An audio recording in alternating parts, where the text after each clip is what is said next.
Hey guys, it's Crispy Driver here, and back at it again here at Indianapolis Motor Speedway for the Indianapolis 8-hour GT race sponsored by Fanatec.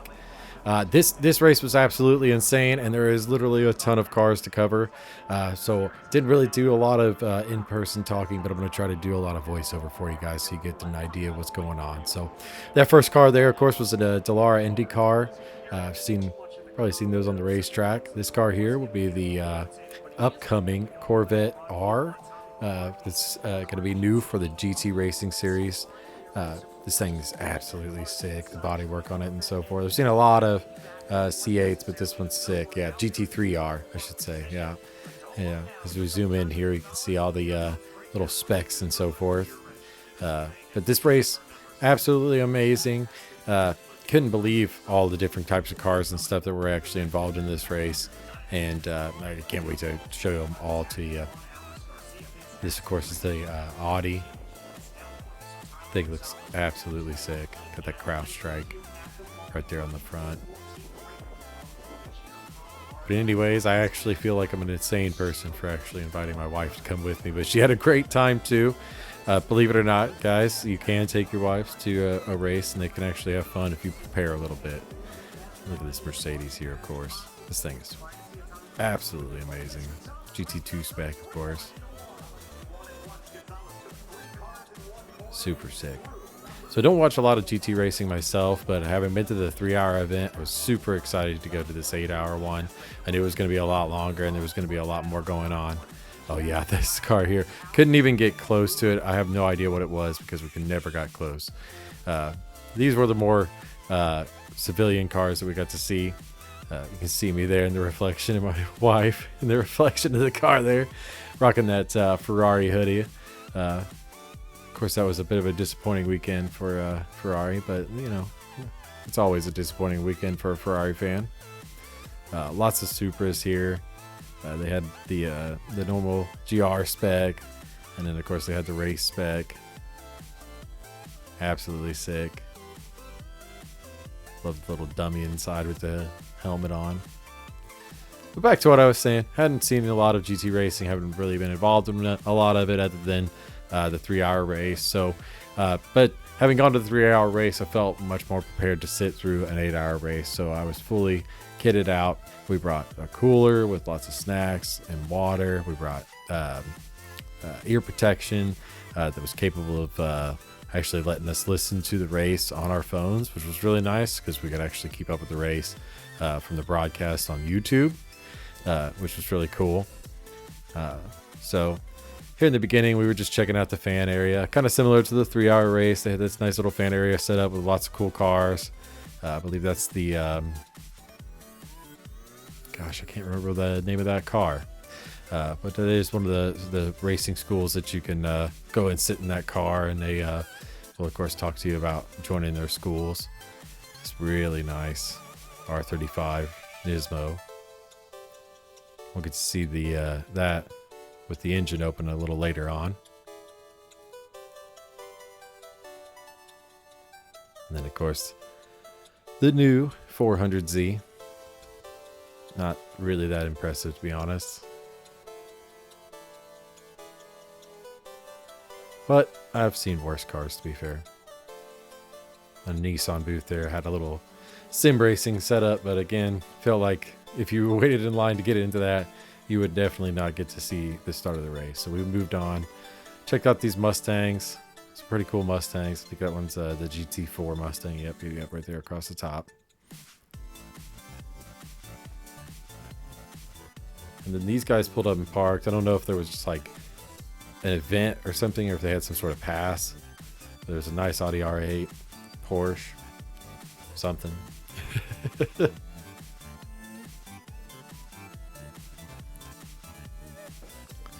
And later on, I'd end up back over here. There'd be a lot more cars, of course. Swung around this side to see the Acuras. Over there you can actually see the new Honda scooter. The thing is absolutely sick. I believe it's all electric.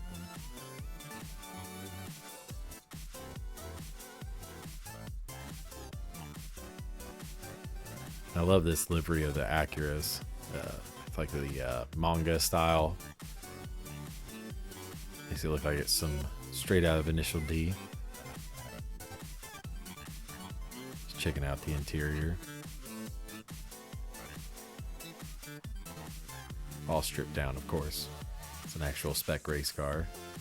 These are actually the drivers. There was a big sign event where you could actually get signatures from the drivers.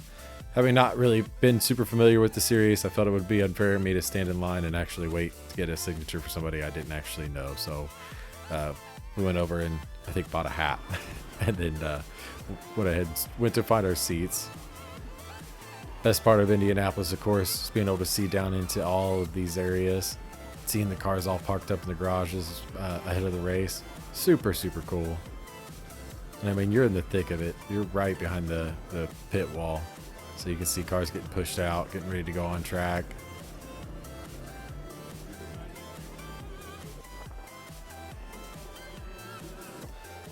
And this is the beginning of the race. They did do like a little lineup thing right before where they had all the cars lined up. And if you had a special pass, you could actually go down and see the cars. But I didn't have the pass, so I didn't get to see the cars. Maybe next year I'll pay for the pass and try that out, see what that's like.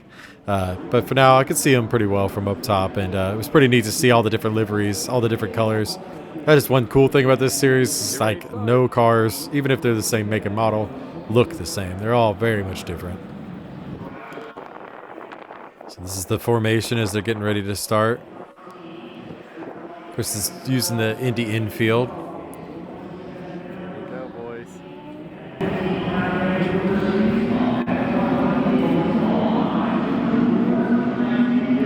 Come.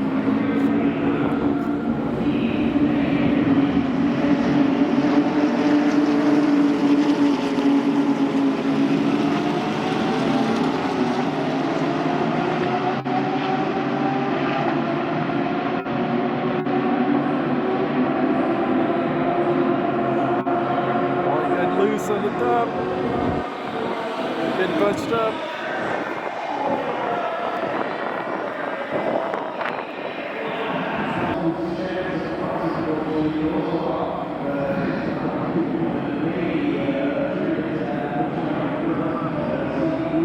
BMW took the lead fast.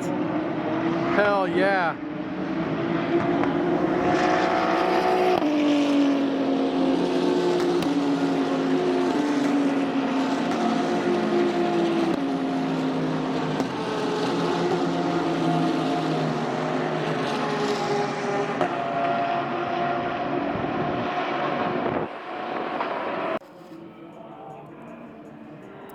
What was great is from our position in the stands, we could see most of the final corners and pretty much all the way down the straight and a little bit into turn one. It was a little difficult to tell what was actually going on. There was a lot of fighting early on. I was trying to keep an eye on the red Acura. Kind of chose it as one of my favorites, which would come to bite me in the ass later on.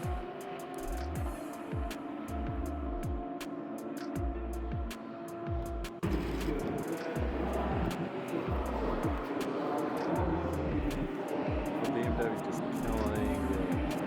Oh, he's just side by side.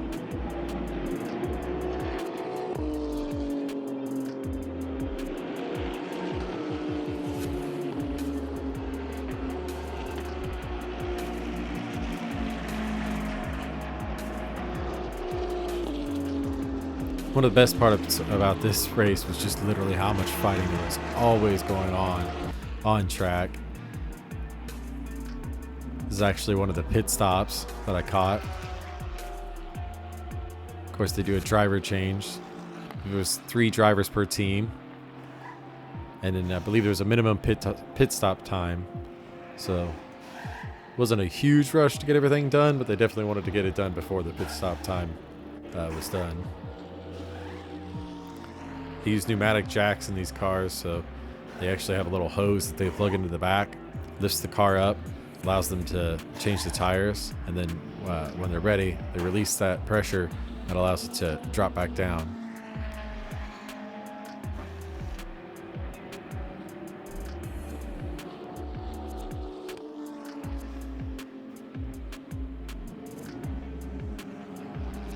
Just like a Porsche did. So there was always action on track, lots of different cars from different classes, which made it even more fun.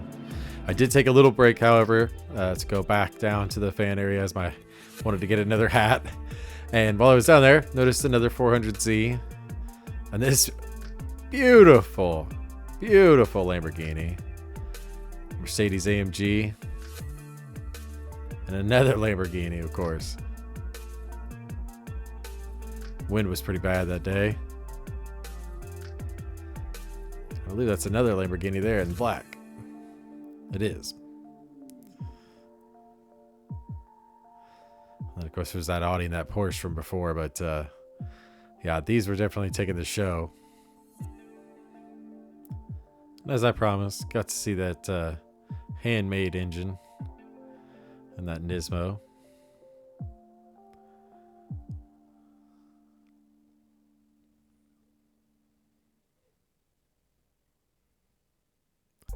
After that, I decided to return back to my seat and watch the rest of the race. As the sun started going down, battles just got more intense. Pit stops became so important. And honestly, any type of crash is just heartbreaking. Because you know there's so many people that put their hearts and souls into this race and to try to win it. But things happen.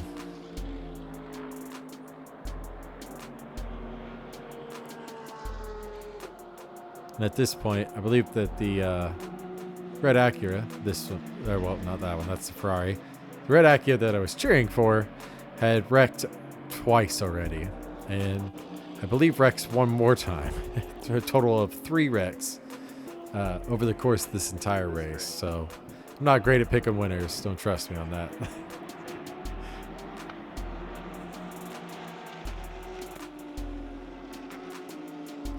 This time I did at least bring my longer telescoping lens so I could see just a bit further out.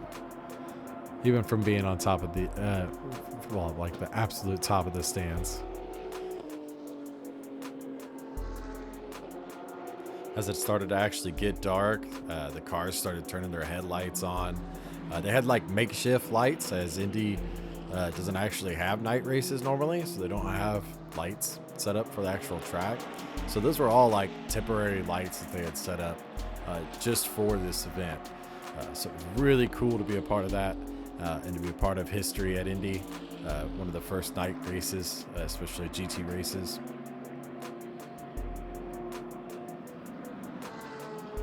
And to be honest, Indy is so gorgeous at night. Honestly, the lights and the way they're set up are amazing. I also love that some of the GT cars, like this Porsche here, had that neon lighting on the back. Made them super easy to identify at night. And that pink one was actually racing the hell out of that green Porsche the whole night, back and forth, back and forth. They were providing some amazing racing and some amazing entertainment for everybody. One other cool thing that actually happened while we were there, we seen somebody carrying a tire back, and it looked like a used tire, like from the race. And we kind of asked them where they got it, and walked down there, and I managed to get one for free. Yeah, it's actually holding my Christmas tree up, actually, and plan on making a table or something out of it at some point. But I thought it was really neat. I ended up with like some sort of armband. This says SRO 21 or 23 on it. I thought it was pretty cool. Got some hat and other merch. So I'd say it was definitely worth going. Definitely had a great time. I don't know that an 8-hour race is for everybody.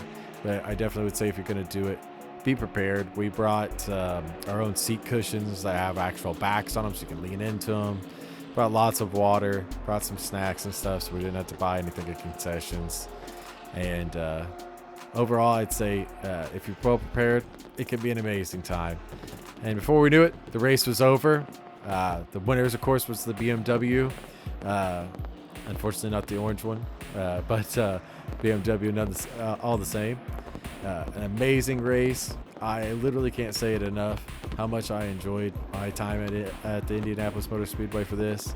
And I definitely want to come back again next year and maybe even get the tickets to go see the cars down at the bottom. That's all from me on this one. If you like this video, please leave me a like. If you subscribe, please know that I appreciate it. And comment down below what your experiences have been like. Did you go to the Indy 8 Hour, or have you ever been to a really long endurance event? Is there any advice you would give someone for a long endurance event? If so, leave it down below in the comments. Anyways, this is Crispy Driver. You have a wonderful day.